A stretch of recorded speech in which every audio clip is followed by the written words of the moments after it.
Hello everyone, welcome to this lecture on electrical machines. So in this lecture we are going to discuss two more methods of speed control, that is frequency control as well as slip energy recovery. So let us start this lecture.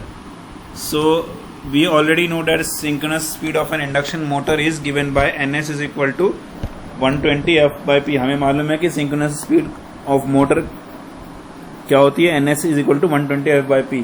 तो यहाँ से हम कह सकते हैं कि जो synchronous speed of motor है that can be controlled by varying the supply frequency. Supply frequency को चेंज करते हुए हम सिंक्रोनस स्पीड को चेंज कर सकते हैं.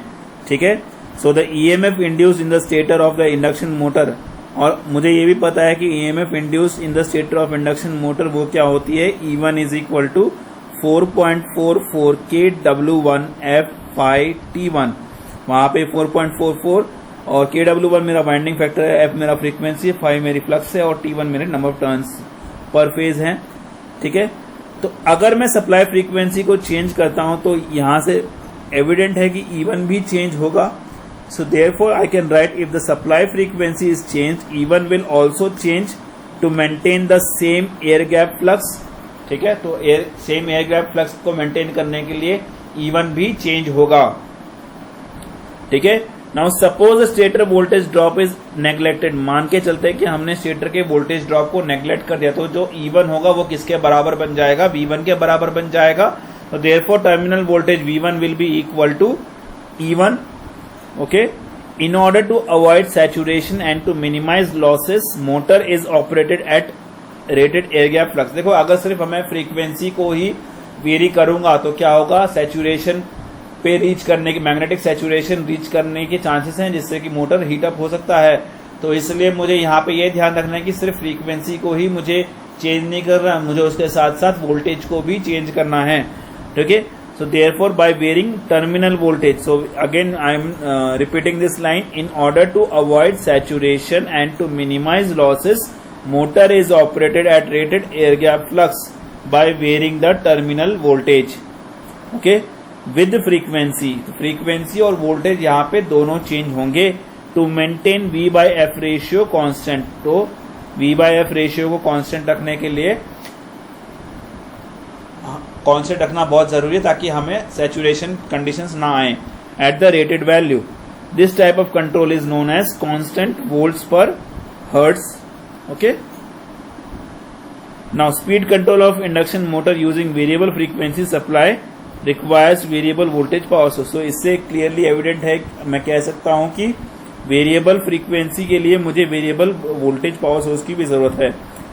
इसीलिए variable frequency supply is obtained by the three of the methods. One is voltage source inverter, another is current source inverter, third one is cyclo converter. तो देखो, inverter will, what inverter will do is will convert the DC into AC. Okay, wherein we can get different frequency as well as different level of voltages. So inverter is converting fixed voltage DC to a fixed or variable voltage AC along with variable frequency. And वहीं पे cyclo converter जो है AC को AC में convert करता है, और यहाँ पे क्या होता है, मेरी वोल्टेज और फ्रीक्वेंसी दोनों चेंज की जा सकती हैं. तो cyclo converter converts fix voltage and fix frequency AC, variable voltage and variable frequency AC. Okay. So इस वे में हम लोग जब भी फ्रीक्वेंसी कंट्रोल की बात कर रहे हैं तो हमें वोल्टेज को भी वहां पे कंट्रोल करना होगा. V बाय एफ रेशियो को हमें कांस्टेंट मेंटेन करके रखना होगा. Another method for the speed control is slip energy recovery. तो इसमें क्या होता है कि हमारा इस तरह का सर्किट डायग्राम यहाँ पे यूज होता है. सो बेसिकली देखो, जब हम रेजिस्टेंस कंट्रोल की बात करते हैं स्लिप रिंग इंडक्शन मोटर में, तो जब हम रेजिस्टेंस कंट्रोल अपनाते हैं स्पीड को कंट्रोल करने के लिए, तो क्या होता है, मेरे पास में जो एक्स्ट्रा स्लिप पावर है वो वेस्ट हो जाती है. ठीक है, I²R लॉसेस के रूप में.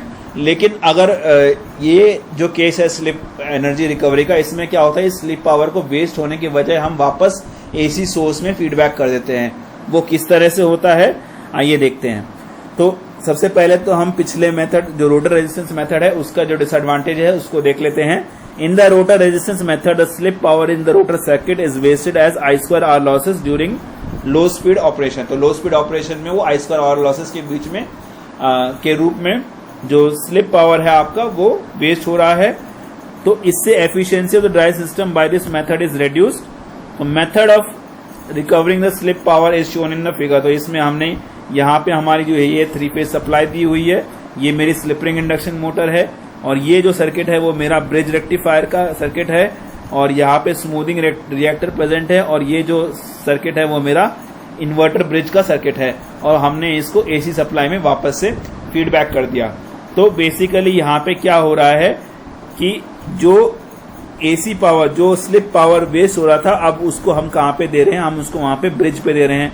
और ये ब्रिज पे देने की वजह से जो मोटर से हम स्लिप पावर ब्रिज को दे रहे हैं, ब्रिज रेक्टिफायर को दे रहे हैं, वो क्या कर रहा है, इस ब्रिज रेक्टिफायर इस एसी को डीसी में कन्वर्ट कर रहा है, और डीसी को स्मूथ करने के लिए हमने यहाँ पे स्मूथिंग रिएक्टर का यूज किया है। अब यही डीसी इन्वर्टर के डीसी टर्मिनल्स पे अप्लाई होगी, और इसको हम एसी में कन्वर्ट करते हुए वापस से सप्लाई में इसे दे देंगे। ठीक है, तो स्लिप को चेंज करते हुए हम रोटर की स्पीड को चेंज कर सकते हैं। So we can write it provide speed control of slip ring induction motor below the synchronous speed. Synchronous speed से नीचे ही हम यहाँ पे स्पीड कंट्रोल प्रोवाइड कर सकते हैं। A portion of rotor AC power, जैसा कि मैंने आपको पहले कहा है, a portion of rotor AC power is converted into DC by a diode bridge rectifier. ठीक है, और इससे जो रेक्टिफाइड करंट आएगा that is smooth by using a smoothing reactor. The output is then connected to a DC terminals of the inverter. अब इस output को हमने डीसी टर्मिनल ऑफ इन्वर्टर पे कनेक्ट कर दिया। This inverse DC power into AC power and feedback to the AC source. ये क्या करेगा, डीसी पावर को एसी पावर में कन्वर्ट करेगा और उसे एसी सोर्स में फीडबैक कर देगा। This method of speed control usually use होता है large power applications where variation of speed over a wide range involves a large amount of slip power. Okay, so this was all for the speed control of induction motor. Now next topic we are going to discuss is braking of induction motor. Till then, thank you very much.